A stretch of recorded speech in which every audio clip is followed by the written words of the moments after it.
Hello check.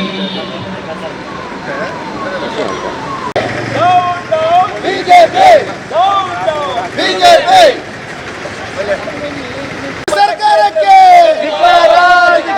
ಸಂವಿಧಾನ ವಿರೋಧಿ BJP ಸರ್ಕಾರಕ್ಕೆ ಮೋದಿಯವರ ಸರ್ಕಾರ ಧರ್ಮದ ಹೆಸರಲ್ಲಿ, ಜಾತಿಯ ಹೆಸರಲ್ಲಿ, ಭಾಷೆಯ ಹೆಸರಲ್ಲಿ ಇವತ್ತು ದೇಶವನ್ನು ಒಡೆಯುವಂಥ ಕೆಲಸಕ್ಕೆ ಚಾಲನೆ ಕೊಟ್ಟಿತ್ತು.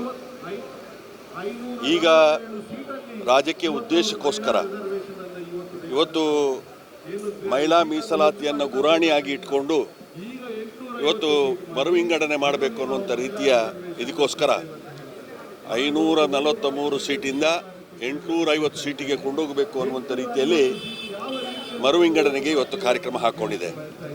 ಇದು ಒಂದು ರೀತಿಯಲ್ಲಿ ಸಂವಿಧಾನ ವಿರೋಧಿ ಕಾರ್ಯಕ್ರಮ. ಈ ಕಾರ್ಯಕ್ರಮದ ಬಗ್ಗೆ ನಿನ್ನೆ ಪಾರ್ಲಿಮೆಂಟ್ನಲ್ಲಿ ತೀರ್ಮಾನ ಆಗಿದೆ.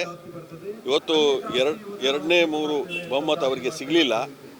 ಆದರೆ ಇವತ್ತು ಈ ಒಂದು ಪ್ರಕ್ರಿಯೆಯನ್ನು ಸತತವಾಗಿ ಕೇಂದ್ರ ಸರ್ಕಾರ ಮಾಡ್ತಾ ಇದೆ.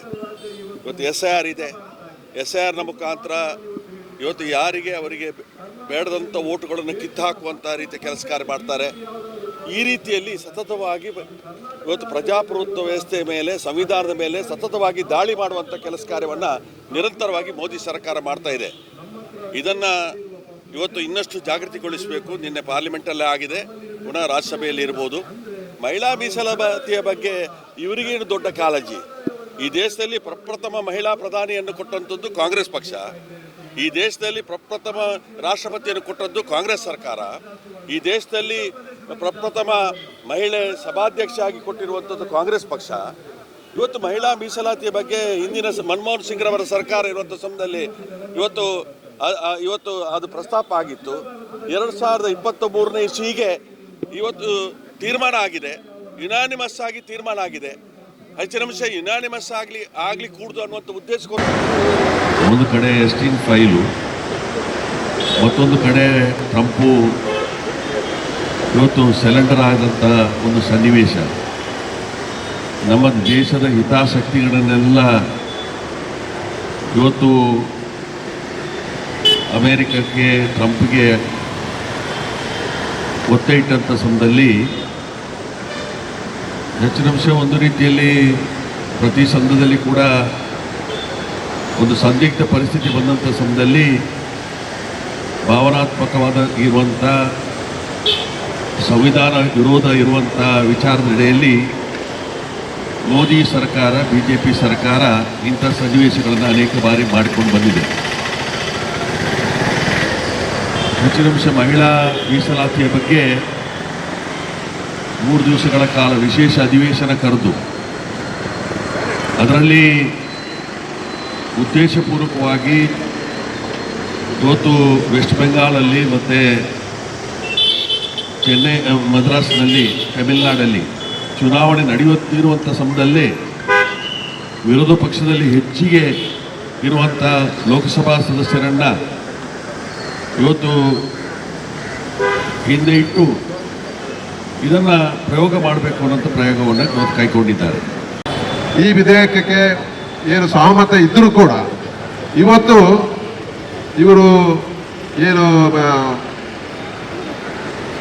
ಡಿಲಿಮಿಟೇಷನ್ ಮಾಡುವ ಮುಖಾಂತರ ಆ ಪಾರ್ಲಿಮೆಂಟಲ್ಲಿ ಕೇವಲ ಮಹಿಳೆಯರಿಗೆ ರಿಸರ್ವೇಷನ್ ಕೊಡುವುದಲ್ಲ, ಅದರ ಜೊತೆಗೆ 12 ವಿಚಾರವನ್ನು ಇಟ್ಟುಕೊಂಡು 3 ಇದರ ಏನು ಕಾನೂನಿನ ಬಗ್ಗೆ ಸಂಯೋಜನೆ ಮಾಡಿಕೊಂಡು ಈ ಕಾರ್ಯಕ್ರಮವನ್ನು ಕೊಟ್ಟಿದ್ರು. ಅದರಲ್ಲಿ ಒಂದು ಕ್ಷೇತ್ರ ವಿಂಗಡಣೆ, ದೇಶದಲ್ಲಿರ್ತಕ್ಕಂಥ ಏನು ಸಂಸದರ ಕ್ಷೇತ್ರ 525 ಇದ್ರೆ ಅದನ್ನು 850ಕ್ಕೆ ತಗೊಂಡು ಹೋಗತಕ್ಕಂಥ ಒಂದು ವಿಚಾರ ಇಟ್ಕೊಂಡು ಅದಕ್ಕೆ ಅನುಮೋದನೆ ಕೊಡಲಿಕ್ಕೋಸ್ಕರ ಅದರಲ್ಲಿ ಮಹಿಳಾ ಈ ಬಿಲ್ಲನ್ನು ಕೂಡ ಜೋಡಣೆ ಮಾಡಿಕೊಂಡು ಈ ಕಾರ್ಯಕ್ರಮ ಹಾಕೊಂಡಿದೆ. ಅದರ ಜೊತೆ ಏನು ನಮ್ಮ ಜನಗಣತಿಯನ್ನು ಕೂಡ ಸೇರಿಸಿಕೊಂಡು ಈ 3ಕ್ಕೂ ಒಟ್ಟಿಗೆ ಒಂದು ವಿಶೇಷ ಸಭೆಯನ್ನು ಕರೆದು ಇವತ್ತು ಅದಕ್ಕೋಸ್ಕರ ಸಭೆ ನಡೆದಿದೆ. ಇದನ್ನು ಕಾಂಗ್ರೆಸ್ ಪಕ್ಷ ಮಹಿಳಾ ವಿರೋಧಿ ಅನ್ನತಕ್ಕಂಥ ಒಂದು ಮುದ್ರೆ ಹೊತ್ತಲಿಕ್ಕೋಸ್ಕರ ಇದು ಮಾಡಿದಂಥ ಒಂದು ಕುತಂತ್ರ. ತಮ್ಗೆ ಗೊತ್ತುಂಟು, UPA 1 ಮತ್ತು UPA 2ರಲ್ಲಿ ಮನಮೋಹನ್ ಸಿಂಗ್ ಅವರ ನೇತೃತ್ವದಲ್ಲಿ ಹೋಗಿ ಈ ಬಿಲ್ಗಳು ಬಂದಾಗ ವಿರೋಧ ಪಕ್ಷಗಳು NDA ಪಕ್ಷಗಳು ಒಟ್ಟಾಗಿ ಈ ಬಿಲ್ ಅನ್ನು ಕಾರ್ಯಗತ ಆಗದಾಗೆ ನೋಡಿಕೊಂಡಂತ ಒಂದು ವಿಶೇಷ ಲೇಖನಗಳು ಕೂಡ ನಾವು ಓದಿದ್ದೇವೆ. ಆದರೆ ಇವತ್ತು ಅವರಿಗೆ ಮಹಿಳೆಯರಿಗೆ ಕೊಡತಕ್ಕಂತ ಹಕ್ಕಿನ ಬಗ್ಗೆ ಅವರಿಗೆ ಚಿಂತನೆ ಇಲ್ಲ. ಅದನ್ನು ಮುಂದೆ ಇಟ್ಕೊಂಡು ತಮ್ಮ ಹಿಂದಿನ ಬಾಗಿಲಲ್ಲಿ ಅವರ ಏನು ಕ್ಷೇತ್ರ ವಿಂಗಡಣೆ ಬಗ್ಗೆ ಅವರ ದೊಡ್ಡ ಒಂದು ಕುತಂತ್ರ ಮಾಡಲಿಕ್ಕೆ ಹೊರಟಿದ್ದಾರೆ. ಉತ್ತಮ ಸಂಸ್ಕಾರಯುತ ಶಿಕ್ಷಣದೊಂದಿಗೆ VSS English medium CBSE school Udupi Muddur. ನರ್ಸರಿಯಿಂದ 10ನೇ ತರಗತಿವರೆಗೆ ಶಿಕ್ಷಣದ ಜೊತೆಗೆ 5ರಿಂದ 10ನೇ ತರಗತಿವರೆಗಿನ ವಿದ್ಯಾರ್ಥಿನಿಯರಿಗೆ ಉತ್ತಮ ಹಾಸ್ಟೆಲ್ ಸೌಲಭ್ಯವೂ ಇದೆ. ನಿಮ್ಮ ಮಕ್ಕಳ ಪ್ರವೇಶಾತಿಗಾಗಿ ಈ ಸಂಖ್ಯೆಗೆ ಕರೆ ಮಾಡಿ.